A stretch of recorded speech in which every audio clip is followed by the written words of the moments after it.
रात का शायद दूसरा पहर चल रहा था। इतनी रात को न जाने कहाँ से एक गाड़ी बहुत ही ज़्यादा स्पीड से आती हुई दिखाई दे रही थी। वो गाड़ी उस मोड़ से अब गुजरने वाली ही थी। अचानक ब्रेक्स के लगने की आवाज़ आई। गाड़ी दूर तक आवाज़ करती गई और कहीं पे जाके टकराई। वो हादसा इतना भयानक था कि मुझे सिर्फ लोगों की चीखें सुनाई दी। जब तक वहाँ जाते सब चीखें एक भयानक खामोशी में बदल गई थी। हर तरफ खून ही खून था और उस पर पड़ी मासूम लोगों की लाशें। ये बताते हुए वो बूढ़ा किसान रो रहा था और हम सब पूरे मन लगा के उसकी बातें सुन रहे थे। यह सब वो बूढ़ा हम सब दोस्तों को अगर पहले बताता तो शायद हम उस पर यकीन नहीं करते थे, लेकिन जब ये सब उसके साथ हुआ तब यकीन हो गया। मेरा नाम कैलाश है। मैं वैसे तो एक सिविल इंजीनियर हूँ, लेकिन मुझे घूमने का बहुत शौक़ है।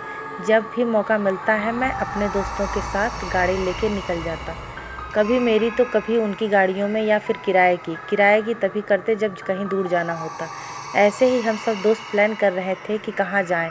सब ने एक जगह पे अपनी हाँ भरी। वो जगह थी शहर से दूर घाटियों में बसे बेलापुर की। नाम सुन के हम सब हंस पड़े। ये किसी हिंदी मूवी के नाम जैसा लग रहा था।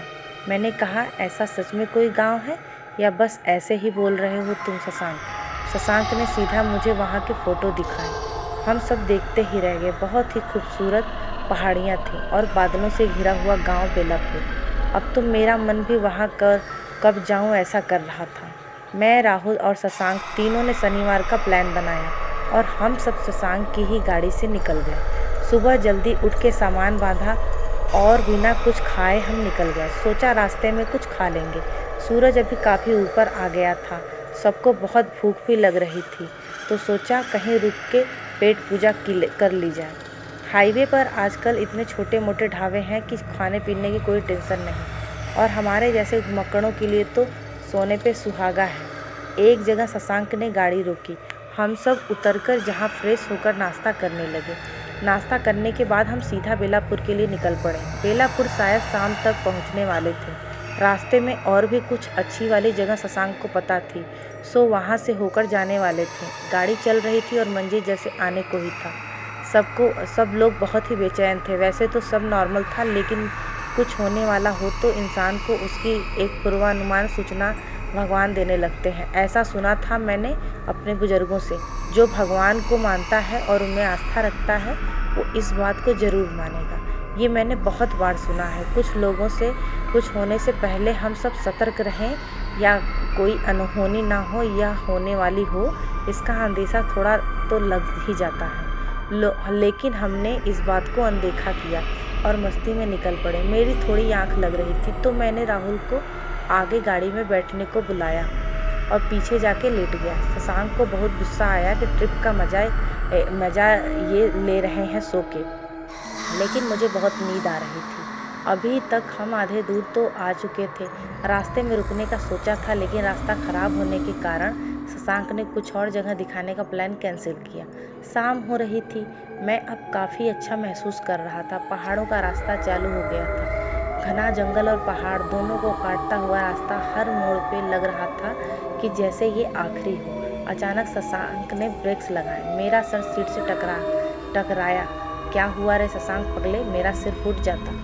क्या ज़रूरत थी जोर से ब्रेक्स लगाने की? शाम होने से हेडलाइट चालू थी गाड़ी की। सामने से एक औरत आते हुए दिखी। उसने हमसे बेलापुर के रास्ते में एक गांव पर लिफ्ट मांगी। हम सब एक दूसरे की तरफ देख रहे थे। कुछ बोलते इससे पहले वो औरत बोली, भाई साहब मेरी मदद करो, मेरी बच्ची घर में अकेली है, उसको देखने वाला कोई नहीं। मैं पास के गाँव में बाजार के लिए आई थी और वापस जाने को पैसे नहीं हैं, इसलिए पैदल जा रही हूँ। शशांक ने सीधा नहीं कहा तो वो रोने लगी। राहुल मेरी तरफ देख रहा था। किसी औरत को लिफ्ट, और वो भी गांव में, ये बात हम सबको हजम नहीं हो रही थी। वो औरत गाड़ी के सामने आके बैठ गई, रो के मदद की भीख मांगने लगी। इंसानियत के नाते हमने उसको सामने शशांक के साथ बिठा दिया। राहुल मेरे साथ पीछे आ गया। राहुल से नहा नहीं गया तो उसने पूछ ही लिया, बहन जी आपको ऐसे किसी को लिफ्ट मांगते देख हम सब चौंक गए, क्योंकि ये गांव का इलाका है, ऐसे शहर में होता है। वो बोली, भैया ज़रूरत है इसलिए। हम हमेशा बाजार के इसी रास्ते पैदल ही जाते हैं। ये रास्ता नया नहीं है, लेकिन कुछ ही दिन से यहाँ एक आदमखोर शेर घूम रहा है। इसलिए थोड़ा डर लग रहा है। आप शायद नहीं जानते, संभल कर रहिएगा।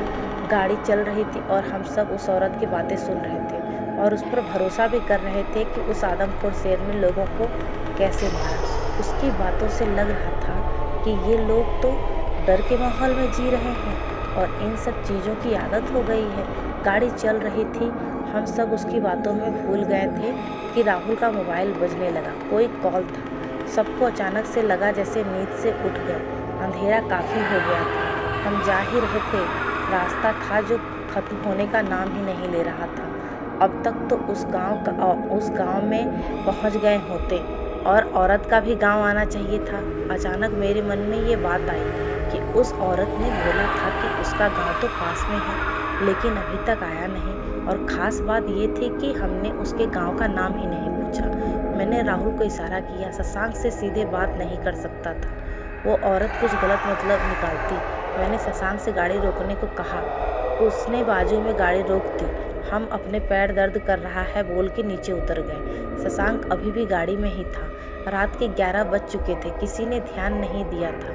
बाहर घना जंगल लग रहा था और बाजू में खेत भी थे सारे।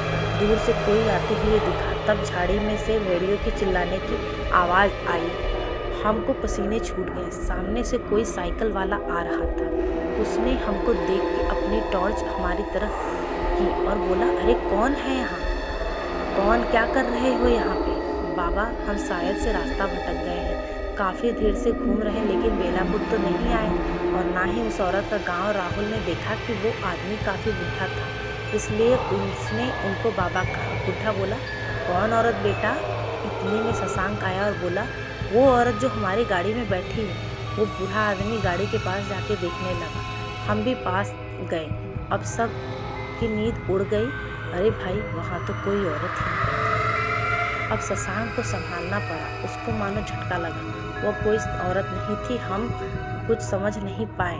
तभी वो आदमी ने पूछा, तुम सबको वो औरत कहाँ मिली थी? राहुल ने कहा, अभी कुछ 2 घंटे पहले रास्ते में मिली तो मदद चाहिए बोल के रो रही थी, तो हमने उसको गाड़ी में बिठा लिया। लेकिन हम सब बस घूम रहे थे।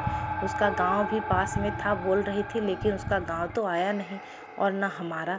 और गाड़ी रुकते ही खुद गायब हो गई। शायद उतर के चली गई हो। बाबा ने अपने हाथ से कुछ निकाला और हम सबके सर के ऊपर से घुमाया और कहा, बेटा, तुम लोगों ने एक भूत को अपनी गाड़ी में बिठाया।